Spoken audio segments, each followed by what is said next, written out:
Greetings, everyone. When Mark told me about the camping trip, his eyes glowed like a child planning a big adventure, hoping that perhaps this trip would bring us closer again. His smile was so full of love and hope that it made me feel like a liar, but the truth is that I was already emotionally and mentally far away from him. Mark was attempting to preserve something I had already let go of long ago.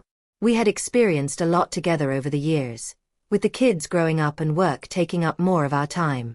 As we packed the car with camping supplies and snacks, I couldn't help but feel like an outsider in my own life. The kids were excited, their laughter filling the air as they ran around, but I was elsewhere physically, thinking about all the lies I'd told and the times I'd hidden. Mark didn't know, though, what I hadn't allowed myself to admit aloud, that my distance wasn't just because of life's pressures, but also because of the secrets I was keeping, the things I'd done, and the person I'd become behind his back. Mark believed that this trip would restore us to the couple we once were, but he was unaware that I had already started planning my departure. Not in the way he might have expected, but in a much darker and twisted way. As we drove to the campsite, a text buzzed on my phone, and I looked down to see a familiar name light up the screen. The guilt gnawed at me, but there was a part of me that felt justified, and my secret life gave me a sense of freedom that I hadn't felt in years. When we arrived at the campsite, the kids were running to set up their tent and tumbling out of the car. Mark put his arm around me, and I leaned into him out of habit more than affection.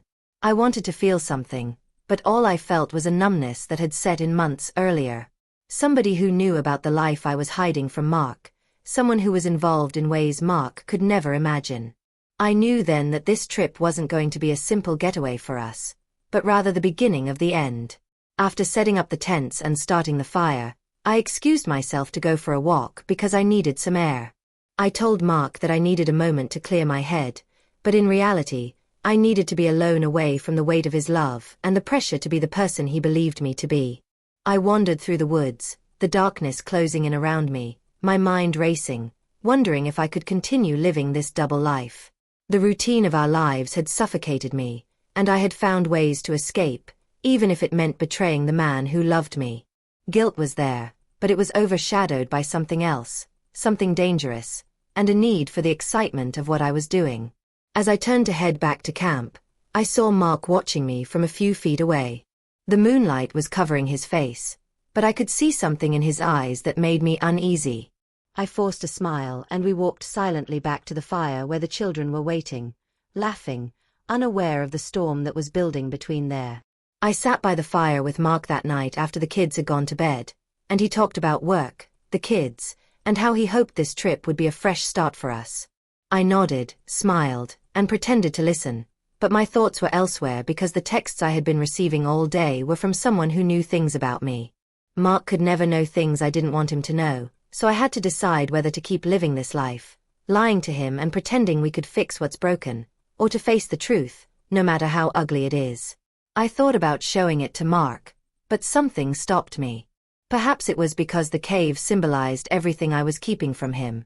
It was a symbol of my secrets, lies, and betrayal. I didn't know then that the cave would become the place where everything would unravel when the men showed up the following day. It was like something out of a nightmare when I first discovered it. I had wandered off again, wanting to be alone, and I stumbled upon it dark and mysterious. It called to me in a way I couldn't explain. I didn't have to wonder who they were or why they were there because I knew why they had come and what was going to happen. Mark fought them, but it didn't help. They easily defeated him, just as I knew they would. I watched as they took him down, and I felt something change inside of me. I wasn't the woman Mark believed I was, not the devoted mother or the loving wife, but someone else completely, someone darker, who had planned this moment without fully understanding the. He looked at me with a mix of bewilderment and horror when he woke up chained to the cave wall. He didn't understand yet, but he would soon. I began talking to him about the life I'd been leading behind his back, about the things I'd done, about the people I'd been with, about the Dr. *GS, the affair, and the lies. I needed him to know the truth, even if it meant his death.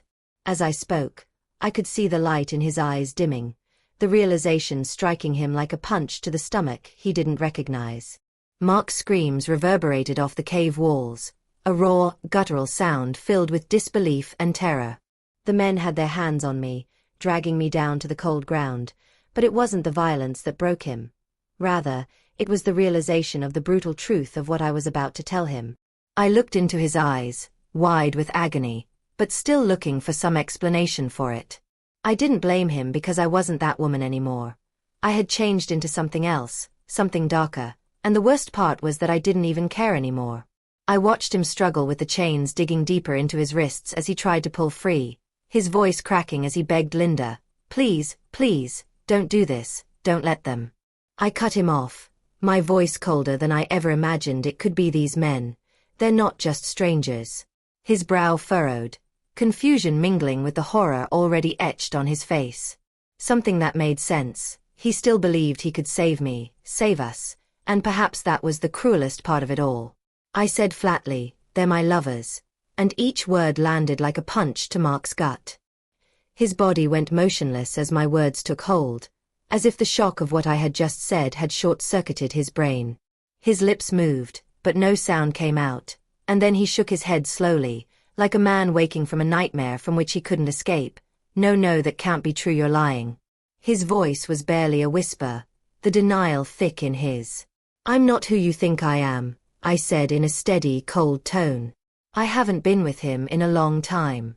Mark's eyes searched mine in a desperate attempt to find a glimpse of the woman he believed he knew, but she was no longer there. I stared at him, feeling the weight of all my secrets pressing down on me. I had hidden this part of myself from him and from everyone for so long, but now here in this cave, there was no hiding, no more pretending to be the woman he thought I was.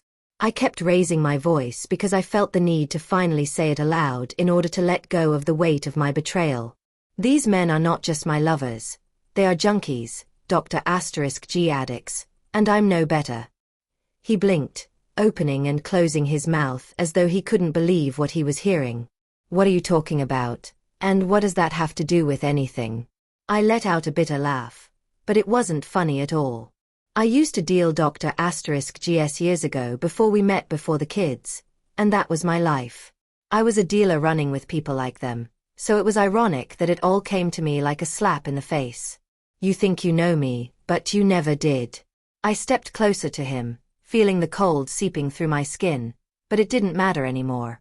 I jerked my head toward the men who were watching us with casual amusement, as if this whole thing was just a sick game to them. Perhaps it was Mark's face that was twisted in. "I thought I had left it behind. I tried for years to live that life with you, to be the good wife, the good mother, but it wasn't enough, it was never enough." He was shaking now, not out of fear or pain, but from the sheer weight of what I was telling him.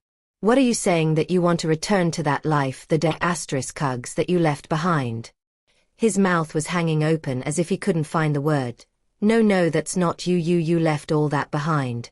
We have a family, Linda." I said in a whisper, "Yes, violins." And it felt like a weight was lifted off my chest to admit it. Mark's eyes widened in horror, and his entire body tensed as if he could somehow undo what was happening, as if he could take me back to the life we had shared.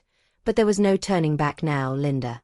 Please, he begged, his voice breaking with emotion. "We can fix this, whatever's wrong. We'll get you help. Well, there's nothing to fix. I tried to be what you wanted and what the kids needed, but it wasn't real."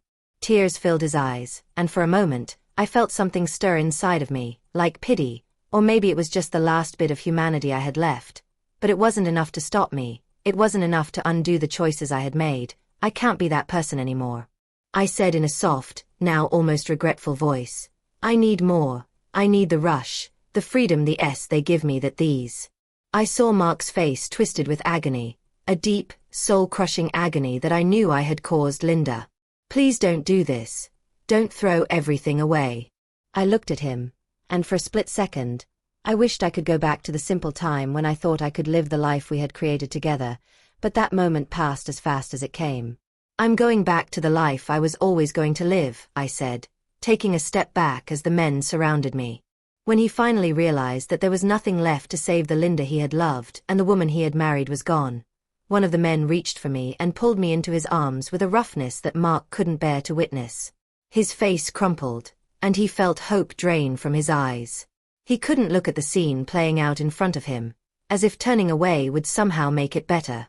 I looked back at Mark, chained to the wall, broken and helpless, and a strange twisted sense of satisfaction came over me.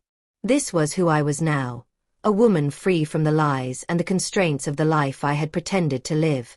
As I walked away with the men leaving their mark in the darkness, I felt nothing but the cold wind on my face and the weight of my choices pressing down on me.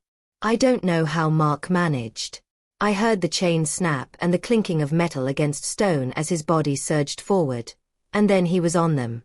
I barely noticed what was happening as Mark lunged at the men, his fist swinging wildly, a rage I had never seen in him before pouring out like a flood. Perhaps it was the rage and fury that surged through him as he watched helplessly, or perhaps it was the sheer force of his will and desperation to save me from something I no longer wanted saving from. They retaliated at first, but they weren't ready for the force of his anger. One by one, they were knocked out cold by his relentless blows, leaving blood scattered across the cave floor mingling with the dirt and the smell of iron heavy in the air. It was as if all the years of silent resentment of buried anger had finally exploded in that one violent moment. He was like an animal a man possessed, tearing into them with a kind of primal fury. When it was over, Mark turned to face me, his chest heaving with effort, his face flushed with adrenaline, his hands bloodied and raw trembling as he reached for me. "Linda, are you okay? Please talk to me," I asked him, my mind still lost in the fog that was still floating somewhere far away. I could see the concern in his eyes, the love that still lingered there despite everything, but it didn't matter that I was gone. I blinked, feeling the coolness of his touch against my skin felt strange, and his hands, which had once felt so familiar, now felt like they belonged to someone else. I wasn't the Linda he married, and I knew deep down that I would never be again. I said in a hollow voice, "I'm not that person anymore." Mark's face crumpled as he realized the truth, and his eyes filled with new tears. His body sagged under the weight of that realization. No, you're still in there. I know you are, but I'm not anymore." We sat there for what seemed like. Mark's breathing slowed as the men lay motionless around us, their groans barely audible as they drifted in and out of consciousness. At last, he stood up and pulled me to my feet, his hands gentle as if he were handling something precious or fragile, but I wasn't either. I was something else entirely. He dragged me back through the woods, his grip tight on my wrist, leading me back toward the campsite. I didn't resist. What was the point? I didn't care. When we arrived at the camp, the children were asleep in their tent, oblivious to the nightmare that had just occurred. Mark fumbled with his phone, his hands shaking, calling the police, and he kept looking at me as if he still couldn't believe what I had done, what I had allowed to happen. I stood there watching him, detached and cold, and I could see the devastation in his eyes as he continued to look at me. Locate the woman he had loved, but she had long since left. When the police arrived, their flashlights pierced the darkness, and I didn't fight, scream, or resist. Instead, I just stood there while they handcuffed me. The metal bit into my wrists, but I welcomed the cold, which grounded me and brought me back to the mess I had created. Mark stood off to the side, his face pale, his eyes wide and haunted, and he looked at me, but he wasn't seeing me anymore. I turned to him one last time, "Mark," and I said in a flat voice, "I wanted you to see the truth. I wanted you to know who I really am." His face twisted in agony as the words hit him like a punch to the gut. "Linda," why did I stare at him? The man who had loved me for so long, the man I had betrayed in every way because the Linda you loved has been dead for a long time. Ma didn't answer. Instead, he simply watched as they took me away, his world collapsing around him, and as I sat in the back of the police car, the blue and red lights flashed against. I felt nothing because I had finally shown him who I truly was. The police car drove away from the campsite, its lights creating eerie shadows across the trees, and I watched as Mark shrank farther and farther away. He didn't move. Instead, he stood there as a broken silhouette against our campfire's flickering flames, his face unreadable, but I knew the truth had broken him. A week later, the trial started, and I felt nothing but the cold weight of finality. The charges against me were Red Dr. *G, possession, child endangerment, assault. I hardly noticed the words because they seemed meaningless. The only thing that mattered now was that I was free of having to pretend. Mark sat on the witness stand, his face gaunt and pale, his eyes red-rimmed from nights of sleepless agony, and his voice cracked as he recounted the events of I felt as though my body had finally adapted to the emptiness inside me. Every word he spoke that night was dripping with pain and incredulity, and I could see how he struggled to understand how the woman he loved could have done this. He looked like a man who had lost everything and was clinging desperately to a life that had vanished.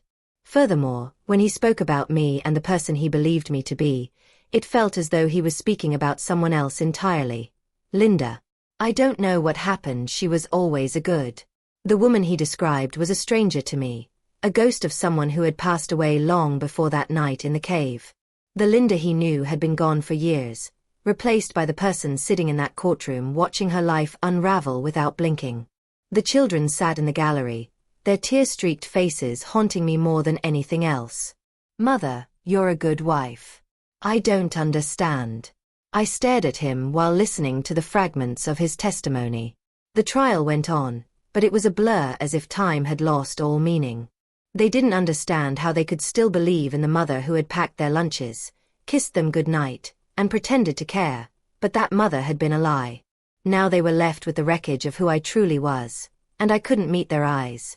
Not because I felt ashamed, because shame had left me long ago, but because they were the only ones who still believed in a version of me that didn't exist. When it came time for me to speak, my lawyer asked if I wanted to say anything in defense. I shook my head, but what was there to defend? I had planned everything, orchestrated the entire collapse of my life with the cold precision of someone who had long since stopped caring. I didn't care about the outcome, I didn't care about the prison sentence that was certain to follow. I just cared that I didn't have to hide behind the mask I'd worn for so many years. Mark didn't look at me after that. Instead, he kept his eyes on the floor and his hands gripping the chair's arms as if he were holding on for dear life. I stood up and said, calmly and steadily, I have nothing to say. Everything that happened, it was the truth. It was always going to happen. The courtroom fell silent, and I sat back down feeling nothing but the quiet satisfaction of finally being free from the lie. He couldn't bring himself to look at me, unable to face the reality of the person I had become. The sentencing was. As the officers led me out of the courtroom, I saw my parents sitting in the back, their faces etched with disbelief and sorrow, but their anger wasn't directed at me, rather it was directed at Mark. They felt that this was his fault because he hadn't been strong enough and hadn't been the husband they believed I was. Swift, knowing that I would serve 15 years for drive*G possession, assault, and child endangerment, the words rang hollow in my ears. It was easier for them to blame Mark than to confront the reality that I had become a monster of my own making. In the weeks following the trial, I found out that Mark was having a hard time rebuilding his life, and the children were distraught and lost, trying to make sense of a world where their mother was in prison. My parents blamed Mark for everything, which caused a rift between them.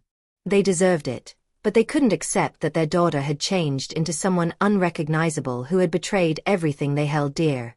The last time I saw Mark, he didn't say anything. Instead, he just stared at me with hollow eyes, seeking answers I couldn't provide. He wanted to know how it had all gone so wrong, but to me, it hadn't gone wrong at all. It had gone exactly as I had planned, and them that might never heal. It wasn't fair, but life rarely is. They couldn't see the truth about me and wouldn't accept that their daughter had chosen this path, so they turned their rage on him, the easiest target. For the first time in years, I was truly free, and that was the only thing that mattered. The prison walls felt colder than I had anticipated, and the harsh, unrelenting atmosphere seemed to seep into my bones as I grew accustomed to life inside. The days bled together, one boring routine after another, but that didn't bother me anymore. I felt a strange sense of peace. The life I had destroyed, the people I had hurt, was all in the past.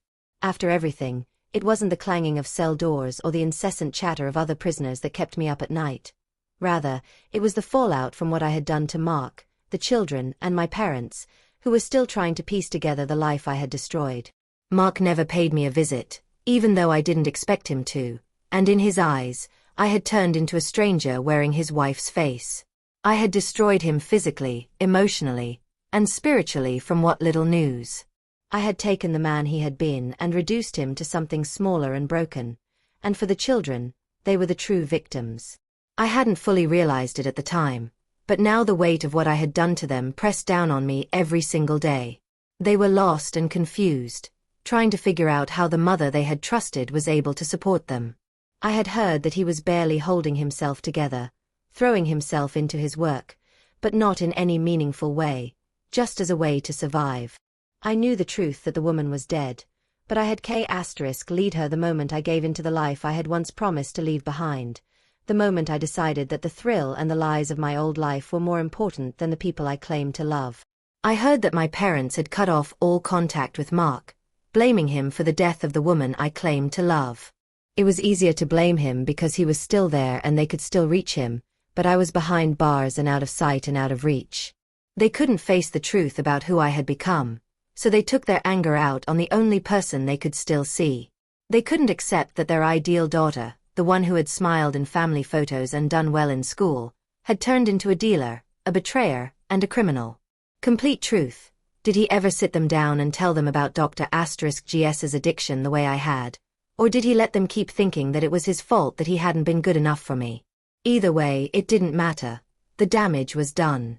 I frequently questioned whether I made the right decision by finally revealing the truth, not by betraying Mark and the kids, but by tearing off the mask I had been wearing for years. I was hiding behind a facade of suburban normalcy, but another part of me wasn't so sure. I saw the destruction I left behind, the broken lives, the broken hearts, the children who would never trust again. Was my truth worth all of that? Did I have the right to tear them apart just so I could live? I was pretending that people thought that the truth, no matter how painful, was better than a lifetime of lies. At least now, everyone knew who I really was. In my quieter moments, I find myself replaying the decisions I made, wondering if there was a way I could have spared them the pain, if I could have left without destroying everything, if I could have saved them from the fallout, or if this was the inevitable end to the life I had built on deception. Free from the suffocating lie I had created, would it have been better to keep pretending for their sake, even if it meant continuing to live in a cage of my own making? My truth came at a far higher cost than I had expected, and now that I was sitting in this cold concrete cell, all I had were the consequences of Mark's broken life, the children's broken trust, and my parents' silence. I sometimes found myself wishing I had the numbness that the Dr. GS used to give me, the way they blurred the edges of reality until nothing mattered, but even that was gone now, and I couldn't escape into oblivion. I had to face everything sober and raw. And exposed, so now I'm reflecting on everything and wondering if it was worth it. Was my truth worth the suffering it caused, or should I have kept quiet and kept acting like the wife, mother, and other woman I once pretended to be? I don't know anymore, and maybe I never will. All I can do now is ask you, the people reading this and hearing my story, for your opinion.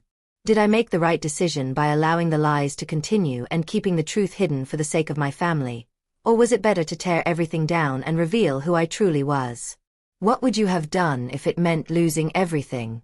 After all, the Linda they loved is long gone, leaving only this.